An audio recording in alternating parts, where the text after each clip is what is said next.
Olá, você que acompanha o site Notícias Agrícolas, estamos de volta aqui com as nossas entrevistas especiais de fim de ano, trazendo aí as perspectivas, né, e um levantamento das principais commodities e como elas reagiram ao longo do ano, principalmente em relação a preços, né, e as tendências. A gente já começa a olhar para 2025. Nessa entrevista a gente vai falar sobre o mercado de petróleo, esse mercado que esse ano teve aí leves mudanças, né, principalmente em relação a tensões geopolíticas, né, ao redor do mundo. Mas quem vai trazer mais detalhes para a gente aqui sobre esse mercado é Tiago Davino, lá da Agriinvest. Tiago, seja bem-vindo ao Notícias Agrícolas. Boa tarde, Erickson. Um prazer aqui estar novamente falando com vocês, né? Um ano que foi, comparado aos anteriores, mais calmo, né? Em relação à volatilidade do barril do petróleo, 2022, né? Muita volatilidade por conta da guerra Rússia-Ucrânia. O ano passado ainda também volatilidade por questões de política monetária americana, mas esse ano o petróleo acabou se comportando aí numa faixa entre a máxima e mínima mais estreita, né? De US$ 20. Atingiu na máxima do ano, no primeiro quadrimestre, US$ 85 e na mínima US$ 65 o preço do barril. Tiago, a gente vê que no início do ano essa volatilidade foi maior do que no segundo semestre, mesmo com as tensões geopolíticas acontecendo, né? A região do Oriente Médio teve muita tensão armamentícia, inclusive, né? Grupos guerrilheiros disputando territórios na região. O que explica esse movimento de primeiro semestre com preços mais altos e o segundo semestre aí, né, beirando aí os US$ 70, entre 70 e US$ 80? Perfeito. No primeiro semestre, especialmente o primeiro quadrimestre, foi mais volátil, o preço subiu bastante e bateu US$ 85 o barril. Nós tivemos a escalada das tensões, efetivamente, né? Israel começando a contra-atacar a Hamas, também entrando em conflito com o Irã. Tudo isso gerou uma grande preocupação naquele momento do mercado, que essa guerra no Oriente Médio poderia vir a ocasionar e impactar a oferta do barril para o mundo todo, né? Se especulava que poderia ter ataques de Israel a petroleiras iranianas, porém, o Israel, em um momento posteriormente, foi negando que ia fazer esse tipo de ataque, e de fato ela acabou atacando. Ela atacou pontos estratégicos do Irã e, por sua vez, também acabou não retaliando de forma mais pesada como se temia, por exemplo, fechando o Estreito de Hormuz. Então, essa recuo no segundo semestre é muito por conta de que as preocupações que se tinha quando começou a escalar as tensões, que não se confirmaram, né, os impactos maiores da guerra sobre o preço, sobre a oferta da commodity. E aí, por isso, houve arrefecimento, já que a demanda global esse ano está mais fraca, especialmente por conta da China. Então, no primeiro momento, a escalada e os ataques Israel-Irã, né, que trazia receios de impactar a oferta. Como isso não se concretizou, o preço voltou para o seu nível de US$ 70. Bom, em se tratando de China, né, essa questão da demanda chinesa, que acaba puxando para baixo o mercado, a China tentou, né, reanimar a economia interna, teve inúmeros esforços em relação a isso, mas aí a gente tem um outro panorama que acabou acontecendo, que foi a eleição do Trump, né, que também trouxe aí certas animosidades, e aí a gente já começa a ter esse olhar para 2025. Como essa China mais balançada e essa nova eleição do Trump deve impactar o mercado do petróleo, já olhando, né, a posse dele em 2025. Perfeito. Primeiramente, só falando rapidamente da China, né? A China adotou medidas de estímulos monetários, só que a China está com um problema de uma espiral deflacionária. Estímulos monetários acabam tendo pouco impacto num cenário desse. Seria necessário mais medidas fiscais, né? O governo elevando o seu déficit primário, o governo passando, dando para o consumidor chequinho, como ocorreu na época da pandemia, para que ele possa ser estimulado a consumir, né? E isso não acabou ocorrendo e a China está caminhando aí para ter um crescimento abaixo do que era a meta do governo chinês, que era de 5%, deve crescer na casa de 4,5%. E a China, vale sempre lembrar, é o maior importador de petróleo do mundo. Tá? E ela está com uma demanda mais fraca, isso impactou vários preços das commodities ao longo desse ano. A gente viu soja, a gente viu minério de ferro, né, o petróleo recuando ao longo de 2024. Com relação à eleição do Trump, ele acaba sendo baixistas para o preço do petróleo sobre dois aspectos.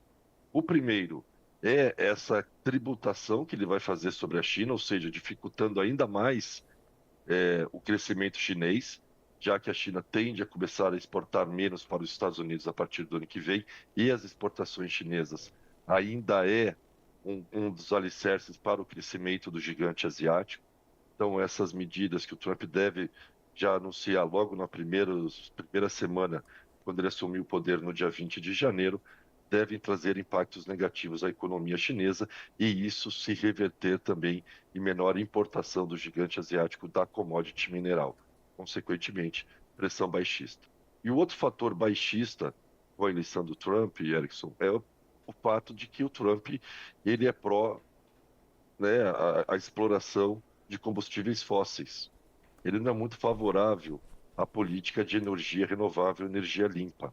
E ele tem falado que ele quer ver os Estados Unidos, a partir do primeiro dia do mandato dele, aumentando a exploração de petróleo, perfurando mais poços, perfurando mais a questão do xisto, para produzir mais petróleo. Tá? Então a gente deve ter um aumento da oferta norte-americana de petróleo, e isso também tende a trazer pressão negativa para o preço. Então, a medida de tributação impactando negativamente a economia chinesa e, na outra ponta, um aumento da oferta. Até analistas lá fora, de Morgan Stanley, comentando de expectativas de petróleo podendo até vir, por conta desse cenário, abaixo de $60 o barril. Eu, particularmente, não descarto essa possibilidade, porque realmente o cenário que vai se desenhando para o petróleo é de aumento de oferta com uma demanda retraindo lentamente, mas retraindo. E isso, claramente, é baixista para o preço. Né? O que poderia, talvez, reverter esse quadro? Uma maior, a China tentando entrar num acordo comercial com os Estados Unidos, depois das imposições das tarifas, e aí a China se comprometeria a importar mais petróleo dos Estados Unidos, aí poderia trazer um ponto de alta. Mas hoje, no cenário atual que nós temos, o base é que a eleição do Trump tende a, o resultado, né, quando começar o seu mandato, tende a ser baixista para o preço do barril do petróleo. Tem outras questões que dá para adicionar nesse cenário, que é a OPEP. A OPEP já adiou esse ano, né, um excedente de produção. Está previsto aí esse aumento de produção para o início do ano que vem também. Rússia, né, já que você comentou da China, a Rússia também, né, por causa da guerra com a Ucrânia, está prevista aí novas sanções. Essa questão do BRICS num todo, né, já vamos complementar a China, a Rússia, aí já traz aqui a bola para o Brasil. Essa questão da posição do BRICS como um todo, em adotar uma nova moeda, inclusive, não agrada os Estados Unidos, vai trazer toda essa questão dos BRICS como um todo, né? Tendo essas peças no xadrez. Isso de alguma forma também deve refletir aqui no mercado? Olha, a ideia de uma moeda nova do BRICS, isso é uma coisa muito embrionária que vai ser muito difícil de ser implementada, porque são países de culturas muito diferentes, países muito distantes geograficamente falando, né? A maioria deles estão do outro lado do mundo, aí temos o Brasil aqui no continente americano, temos a África do Sul no meio do mundo, aí no continente africano, então eu acho que isso é uma coisa que ainda não deve reverberar e repercutir no mercado. Com relação à Rússia, esse também tem sido um outro fator negativo para o preço do petróleo. Porque a partir do momento que a Rússia passou a sofrer grandes sanções econômicas por parte dos Estados Unidos e dos países europeus, a Rússia ficou com uma grande produção e oferta de petróleo e não tinha para quem vender, especialmente para a Europa, que é o seu mercado consumidor. E também não tinha acesso, né, ao sistema SWIFT, ou seja, não tinha acesso ao sistema de meio de pagamentos em dólar ou em euro, que é utilizado globalmente. Aproveitando dessa situação, a China e a Índia passaram a olhar a Rússia como um parceiro muito importante comercial, porque eles viam na Rússia a oportunidade de conseguir comprar petróleo e outras commodities que o país russo produz a preço descontado do mercado internacional. O próprio Brasil tem feito isso, né? O Brasil, que sempre importou boa parte do diesel ou da Europa ou dos Estados Unidos, hoje 80% do que o Brasil importa de diesel vem da Rússia. E é um diesel mais barato que se paga do que aquele que é negociado nas bolsas de Londres e na bolsa de Nova York. Então, essa questão da Rússia também acaba sendo outro fator. Como se vê que vai escalar essas tensões, principalmente em relação a embargos econômicos, né? A Europa já está sinalizando mais embargos contra a Rússia, esse quadro deve se manter para 2025. Ou seja, a Rússia trazendo muita oferta de petróleo a preço mais baixo do que o praticado no mercado internacional nas bolsas. Isso também tem favorecido os países dos BRICS que vão lá e conseguem importar na Rússia a um preço mais barato. Ainda falando também da OPEP, né, outro país da OPEP, temos a Arábia Saudita, que já está dando sinais de cansaço no seu modelo. Corta a oferta para tentar segurar o preço e não é bem sucedido. Ela corta a oferta e o preço não reage, acaba caindo. Então a própria Arábia Saudita já está pensando em voltar a expandir a sua produção ao longo de 2025. Portanto, Erickson, como a gente vai juntando as peças do cenário do tabuleiro, tudo vai apontando que por uma pressão levemente negativa para o preço ao longo do ano que vem. Pode ser um pouco mais pesado, pode, mas o viés é baixista por conta de aumento de oferta da Arábia Saudita, Estados Unidos, questão da Rússia vender o produto mais barato que praticado no mercado internacional e a China mostrando muita dificuldade de reacelerar o crescimento da sua economia, consequentemente da sua demanda.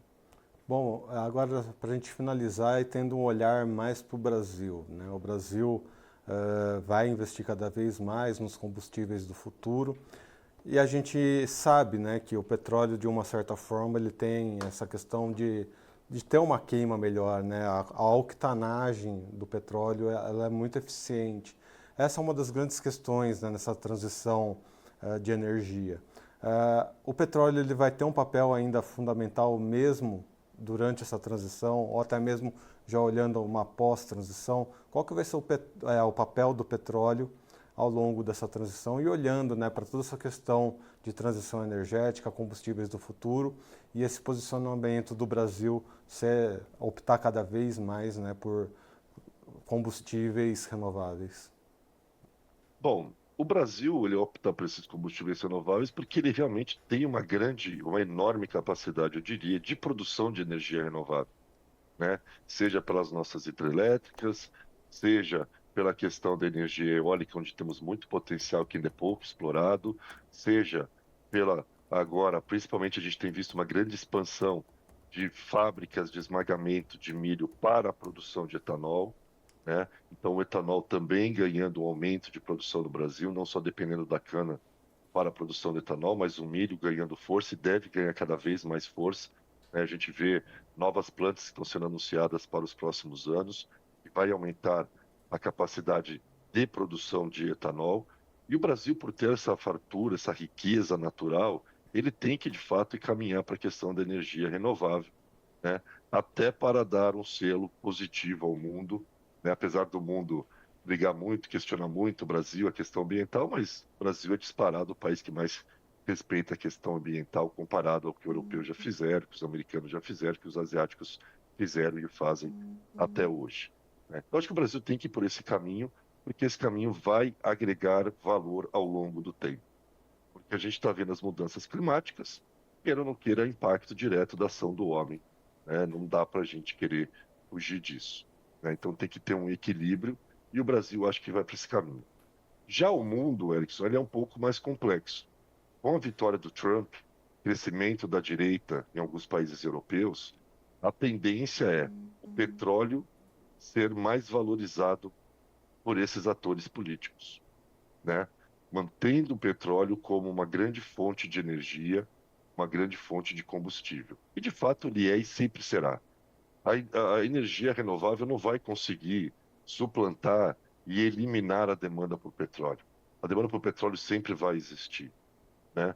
Seja para a produção de energia, seja para combustível, seja também a questão do plástico, né? Hoje quase tudo é plástico, e o petróleo é importante para a produção do plástico em si. Então, eu particularmente, Alex, eu não acredito, né, que o petróleo vai deixar de ser consumido ao longo dos próximos 5, 10, 15 anos. Eu acho que ainda vai muito tempo. Essa transição tende a durar boa parte desse século, se não todo ele ainda, né? Ainda mais quando você tem alguns interesses por trás, né? E a gente tem os Estados Unidos com essa visão mais pró-petróleo, menos pró-energia renovável, né? A Europa começando a se dividir, antes era totalmente pró-renovável, hoje já há uma maior divisão na Europa em relação a isso, principalmente no leste europeu, e a Ásia só acompanhando e ficando de olho, né, no que pode se beneficiar com relação a isso. Então eu entendo que o Brasil, acho que é o caminho é o nosso caminho para ir, porque realmente nós temos esse potencial que nenhum outro país tem, mas o mundo não. O mundo não vai caminhar. Até porque se o mundo quiser caminhar totalmente para energia renovável, vai ficar caro para eles. Eles não têm a capacidade de produção de energia renovável como nós temos, com a variedade, né, de formas de produção de energia renovável. Então, o mundo ainda vai ficar muito dependente do petróleo. Eu vejo o petróleo ainda sendo muito demandado ao longo das próximas décadas, e essa transição vai ser muito lenta. No discurso, nas metas, nos objetivos, né, nos programas, nas cúpulas de programas ambientais que tem, eles vão estipular metas ousadas, né, prazos curtos, mas não vão conseguir cumprir. Eles não conseguiram cumprir nada até agora, né, em termos de meta dentro do prazo. Então, essa questão do petróleo ela vai muito tempo, o petróleo ainda vai ter grande relevância sobre, né, a vida do ser humano no dia a dia, ela vai ter muito consumo, vai ser muito demandada, né? A gente está indo para questões de inteligência artificial, questão de criptomoedas, tudo isso exige uma maior capacidade de fornecimento de energia, né? Não dá para você ficar vivendo só de energia renovável, você vai precisar continuar com energia fóssil também. Tiago Davino, muito obrigado pela sua participação aqui com a gente nessa entrevista. Seja sempre bem-vindo ao nosso site Notícias Agrícolas. Eu que agradeço, Edson. Tudo de bom para vocês. Aí uma ótima festa de fim de anos para vocês, uma ótima entrada de 2025 para todos, né? E precisando, estamos à disposição. Muito bem, amigos, vocês que acompanharam nossa entrevista então viram, né, o mercado do petróleo esse ano. Tivemos muitas questões aí, principalmente em relação, né, aos conflitos ao longo, né, ao redor do mundo, questões socioeconômicas, né, China patinando, né, a economia chinesa patinando, a eleição do Trump também influenciando bastante aí, novas sanções para a Rússia, enfim, todos os grandes produtores de petróleo sendo afetados de uma forma ou de outra, seja por conflitos, seja por dados socioeconômicos, o que acaba afetando diretamente o petróleo. E outra questão que corre aí também, né, é que o mundo olha cada vez mais para energias alternativas, né, fontes renováveis, né, combustíveis de fontes renováveis, que também vai acabar afetando muito aí a questão do petróleo. Então, continue com a gente aqui no Notícias Agrícolas para ficar antenado nas principais notícias sobre o mercado de petróleo. Eu vou ficando por aqui, até uma próxima. Um abraço.